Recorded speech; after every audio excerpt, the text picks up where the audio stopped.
कि अभी गुजरी है ईद उल अज़हा और अभी तक बहुत सारी दावतें, बारबेक्यूज़ और मुख्तलिफ़ नौइयत के खाने आपके यहाँ बन रहे होंगे, आप उससे महसूस हो रहे होंगे। लेकिन हमेशा की तरह एक बड़ी तादाद में लोग गैस्ट्रो का शिकार हुए हैं, बदहज़मी का शिकार हुए हैं।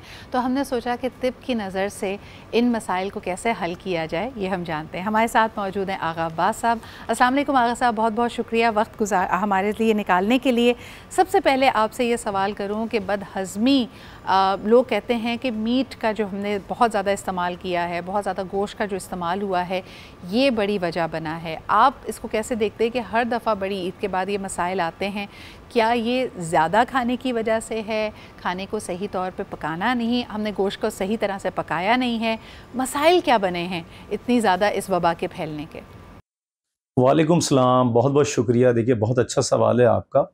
बकरीद के हवाले से ये जो बात आपने कही कि बदहज़मी बहुत होती है लोगों को और क्या मसाइल हो सकते हैं जिसकी वजह से बदहज़मी होती है। देखिए, मैं आम जो घरों में ये जो मिस्टेक लोग करते हैं, सही से गोश्त को धोते नहीं हैं, ठीक है। एक तो बात ये है, सही से गोश्त को धोते नहीं हैं, गोश्त में से खून सही से नहीं निकल पाता क्योंकि वो बिल्कुल ताज़ा गोश्त होता है।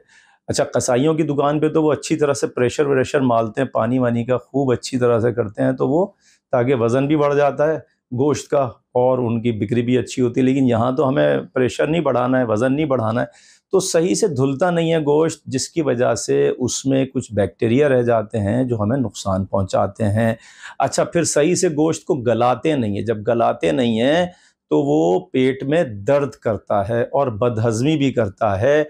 और फिर गोश्त बहुत ज़्यादा खाते हैं, सुबह कलेजी भुनवा के खा लेते हैं, फिर दिन में दोपहर के खाने में फिर गोश्त, निरा गोश्त खाते हैं और थोड़ी रोटी खाते हैं। कुछ लोग रोटी भी ज़्यादा खाते हैं, गोश्त भी ज़्यादा खाते हैं, इसलिए मैदे पे एक्स्ट्रा ऑर्डनरी बोझ आ जाता है। उस बोझ की वजह से मैदा हज़म करने के काबिल नहीं रहता।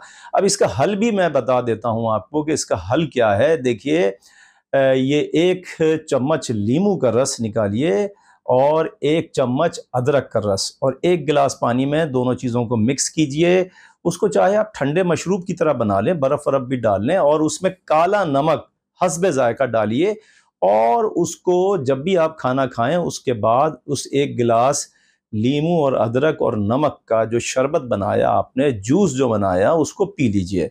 आपका खाना आसानी हज़म होगा और आपको ना बदहज़मी होगी, ना खट्टी डकारें आएँगी, ना आप किसी भी किस्म की खाने खाने के बाद बेचैनी महसूस करेंगे। इसके अलावा देखिए, मैं एक चीज़ और बता दूँ, लोगों को चाहिए अपने खाने के अंदर एक दही का रायता टाइप का बनाएँ कि दही को फेंट लें अच्छी तरह से, उसमें काला नमक डालें, उसमें काली मिर्च डालें और भुना हुआ ज़ीरा, कच्चा ज़ीरा नहीं, भून के ज़ीरे को भून के डालें, तो आप यकीन करें अगर वो खाना खाने के बाद थोड़ा-सा ये खाने के साथ ही चमचे से बीच में 2-2 3-3 चमचे अगर ये दही खाते रहें, एक कटोरी में हर आदमी अपने लिए तकरीबन आधा पाव के करीब दही या 1 डेढ़ छटाक के करीब दही रख ले और वो खाता रहे, उससे खाना बआसानी हज़म हो जाता है। साहब, जो लोग अभी तक रिकवर नहीं कर पा रहे और उनको डायरिया लाइक सिम्टम्स हो रहे हैं, अभी तक उनको, यानी खुदा ना खासा इमरजेंसी में तो नहीं गए, लेकिन उनको ये महसूस हो रहा है कि उनका निज़ाम हाज़मा अभी भी अफेक्टेड है, उनके लिए कुछ टिप्स दीजिए। जी हाँ, जी हाँ। देखिए, मैं दस्तों के लिए और उल्टियों के लिए, ये जो डायरिया होता है, इसके लिए बहुत आसान एक 2-3 चीज़ें बताऊँगा। सुनने वाले, मैं आपके ऑडियंस गौर से सुनें और बहुत फ़ायदा उठा सकते हैं। अगर किसी को लूज़ मोशंस आ रहे हों बकरीद के सीज़न में और ज़ाहिर बात है डॉक्टर भी सही से दस्तयाब उस वक़्त नहीं होते हैं, तो क्या करें कि आंवला, पिसा हुआ आंवला घर में रखें, ख़ास तौर पे बकरीद के सीज़न में ज़रूर रखें। ये जो पिसा हुआ आंवला होता है, आधा चाय का चम्मच और उसमें पाव चाय का चम्मच काला नमक, दोनों चीज़ों को आप फाँक लें और फाँकने के बाद एक साथ मिक्स करके फाँकें, फाँकने के बाद पानी पी लीजिए। दस्त जो हैं, डायरिया जो है फ़ौरन ठीक हो जाता है, लूज़ मोशन बंद हो जाते हैं, उल्टियाँ बंद हो जाती हैं। इसके अलावा ये जो पुदीने का रस है, आधा कप 2-2 घंटे से वो भी पिला सकते हैं। अगर कोई ये ना कर सके तो आधे घंटे के 2-2 घंटे के बाद आधा-आधा कप पुदीने का रस पिलाएँ। इसके अलावा दही के अंदर रायता बनाएँ लौकी का। वो भी अगर खिलाया जाए तब भी बहुत फ़ायदा होता है और डायरिया ठीक हो जाता है। अच्छा, कई दफ़ा ये देखने में आया है कि जो आप मीट का इस्तेमाल कर रहे हैं, बेशक बारबेक्यू है या किसी और तरह से पकाया है, उसके साथ कोई अचार, कोई चटनी, कोई कॉन्डिमेंट ऐसा हो सकता है जो उसको इस तरह कॉम्प्लीमेंट करे कि आप इन मसाइल से दूर रहें? जी हाँ, जी हाँ। आपने बिल्कुल बजा फरमाया।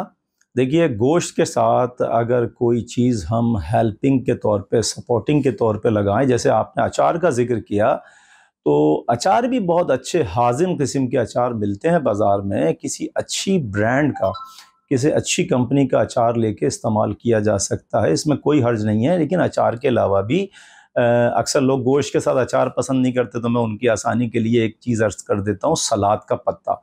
सलाद का पत्ता इस्तेमाल करें या मूली काट के रखें और थोड़े से मूली के पत्ते भी काट के रख लें और उस पर थोड़ा-सा काला नमक और थोड़ी-सी सौंठ छिड़कें और थोड़ा-सा काली मिर्च को छिड़क के उसके साथ, खाने के साथ आप खाएँ, तो आपको बिल्कुल भी ये जो गोश्त का भारीपन होता है वो बिल्कुल महसूस नहीं होगा, बआसानी आप हज़म कर सकेंगे। साहब, अगर छोटे बच्चे इस चीज़ से अफ़ेक्ट हो रहे हैं कि उन्होंने भी इस मीट का इस्तेमाल किया, वैसे तो आम तौर पे बच्चे काफ़ी नखरे भी कर रहे होते हैं इस तरह का मीट खाने से, जो कुर्बानी के जानवर के गोश्त से बने हुए डिशेज़ हैं, लेकिन अगर वो भी गैस्ट्रो का शिकार हो रहे हैं, बदहज़मी का शिकार हो रहे हैं, तो बच्चों के लिए कुछ टिप्स दीजिए। जी हाँ, जी हाँ। देखिए, नौज़ायदा जो बच्चे होते हैं, मतलब थोड़े से बच्चे बड़े होते हैं, उनको माएँ बकरीद के सीज़न में एक तो बहुत ज़्यादा तैयार करती हैं, नज़र बद भी लग जाती है। नज़र बद की वजह से भी बच्चे बीमार पड़ जाते हैं। तो मैं अर्ज़ करूँगा कि 3 मरतबा दुरूद शरीफ पढ़ें और 3 मरतबा पढ़ें बिस्मिल्लाहिर्रहमानिर्रहीम, माशअल्लाहु ला हौला वला कुव्वता इल्ला बिल्लाहिल अलियुल अज़ीम। हर दफ़ा बिस्मिल्लाह पढ़ें, 3 दफ़ा पढ़ने के बाद आखिर की 3 दफ़ा दुरूद शरीफ पढ़िए और बच्चे पे दम कर दीजिए, सर पे और सीने पे और पेट पे। 5 से 7 मिनट के बाद बच्चा बिल्कुल ठीक हो जाता है। इसके अलावा अगर बच्चे के पेट में तकलीफ़ है, उसने गोश्त खा लिया है और असल में बकरीद में सूखा गोश्त खाते हैं ना बच्चे, सिर्फ़ गोश्त खा रहे होते हैं, उनको कब्ज़ भी हो जाता है और बच्चे के पेट में तकलीफ़ होती है क्योंकि कभी गोश्त गला नहीं होता, कच्चा गोश्त होता है, तो बच्चे दर्द की वजह से रोते हैं, मरोड़ की वजह से रोते हैं। तो देखिए, उसमें ये कीजिए कि हरड़, जिसे काबली हरड़ भी कहते हैं, वो थोड़ी-सी लेके घिसिए, मतलब सिलबट्टे पे घिस लीजिए या ग्राइंड कर लीजिए, बस इतना सा, आधा चाय का चम्मच के बराबर होना चाहिए और मतलब लिक्विड फॉर्म में हो जाएगा पानी मिलाकर, और उसमें थोड़ा-सा काला नमक मिला के और एक आधा गिलास पानी में मिला के बच्चे को पिला दीजिए। तो बच्चे का कब्ज़ भी टूट जाएगा, पेट का दर्द भी दूर होगा, बदहज़मी भी दूर होगी और बच्चे का रोना भी बंद हो जाएगा, क्योंकि जब उसके पेट को आराम आ जाएगा, तो बच्चे का रोना बंद होगा, बच्चा मुस्कुराने लग जाएगा। अच्छा, बहुत कम देखने में आया है कि आपने कोई मीठी चीज़ का इस्तेमाल किया हो जो आपको हैवी लगी हो। Usually it is these spices. तो कोई ऐसी स्पाइस जो हमें नहीं इस्तेमाल करनी चाहिए, या कोई ऐसी स्पाइस जो अगर हम अपने मीट में इस्तेमाल करें तो वो हमारे निज़ाम हाज़मे के लिए बेहतर साबित हो? जी हाँ, जी हाँ। देखिए, मसालों के बारे में आपने बिल्कुल सही फरमाया। देखिए, मैं भी इसमें एक बात ऐड कर दूँ कि ये जो मसाले आप लेते हैं बाज़ार से, पिसे-पिसाए खुले मसाले, अक्सर क्या होता है कि वो सड़ी हुई चीज़ों को पीस-पास के रख देते हैं और सस्ता देते हैं, तो लोग वो लेके आते हैं और बकरीद पर वो इस्तेमाल करते हैं। लोगों को पता नहीं होता, उन सड़ी हुई चीज़ों में बारीक-बारीक कीड़े भी होते हैं। जब वो पिस जाते हैं, पता नहीं चलता आपको, और वो अपने खानों में डालते हैं। बजाय फ़ायदों के नुकसान ही नुकसान होता है। पूरा बकरीद का सीज़न 2-3 दिन आपके ख़राब हो जाते हैं।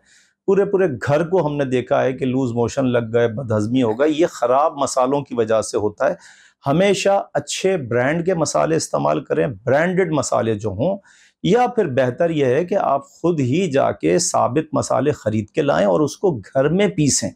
घर में पीसने के बाद आप उसको इस्तेमाल करें। यकीन जानिए, जिन लोगों को हमने ये मशवरा दिया कि खुद मसाले साबित ख़रीद के लाएँ, उसको घर में ग्राइंडर मशीन में पीसिए और मसाले तैयार कीजिए। फिर उसको बकरीद पे या पूरे साल, आम दिनों में भी आप उसको इस्तेमाल करें, तो आप बीमारियों से दूर रहेंगे और आपका हाज़मा भी अच्छा होगा। ना आपको आंतों की बीमारी होगी, ना मैदे की बीमारी होगी, और फर्स्ट क्लास सेहत, चमकता दमकता चेहरा, सेहत के साथ आप पूरा साल और पूरे बकरीद में एंजॉय करेंगे। बहुत बहुत शुक्रिया, आगा साहब हमारे साथ मौजूद थे। ये मेरे ख़्याल में टाइमलेस टिप्स हैं और ये आपको पूरे साल ही हेल्प करेंगे, लेकिन ख़ास तौर पे इस वक्त जब हमारे फ्रीज़र्स भी भरे हुए हैं और हमने खूब सारे बारबेक्यूज़ और पार्टीज़ को एंजॉय किया है। These were very helpful tips. Agha साहब बहुत बहुत शुक्रिया हमारे साथ मौजूद होने के लिए।